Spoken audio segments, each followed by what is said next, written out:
This video will demonstrate how to add Avalonix cameras to Blue Iris. I already have one camera added here, and the next camera I'm going to add is going to be one of our 4K cameras, specifically the one IPC 4K MZBC, which is the one with a zoom. So what I'll do is click on Add, and then name it something. I'm going to call it 4K Cam, and leave it as Cam 2. Leave everything else by default as it is. Hit OK, and find. I will select this one. This is the camera that I intend to add. I put it on a 1.106 IP. Press OK. It does its thing, and waiting for done to appear here. Once it reaches this point, click close and show the password. Change your password. I'm going to change my password for the camera as to what I have specified. Leave everything else alone. This is assuming you haven't changed anything else on the camera, like the on-VIF port or the RTSP port.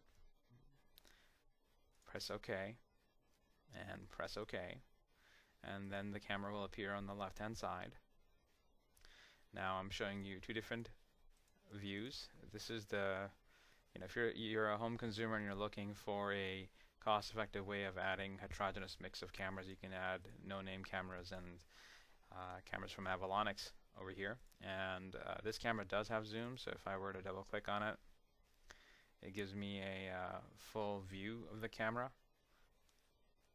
and I can use the optical zoom and zoom out.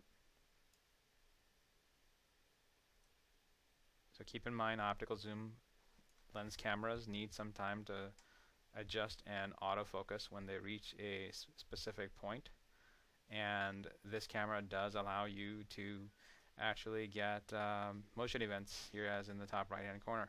So here now I can even double click on a motion event and it plays it back, and also you can double click on a camera, view it. The only thing with Blue Iris is that you need a strong computer to be able to use cameras, because what it does is it utilizes the full stream coming out of each of these cameras, and as you can see here, it's using about 63% of my CPU and about almost a gig just to display these two cameras. And the processor that I'm using, it is a CPU. Although this is in a virtual machine, it's using 3 gigahertz, and it has 3 virtual cores. So it is an intense software. So if you're trying to display a couple of cameras together, make sure you have at least an i7 quad-core processor with a decent dedicated graphics card like a GTX 1050 or some sort of NVIDIA or Radeon graphics card. Otherwise, your computer will start to choke. I hope you found this video useful. Thank you for watching.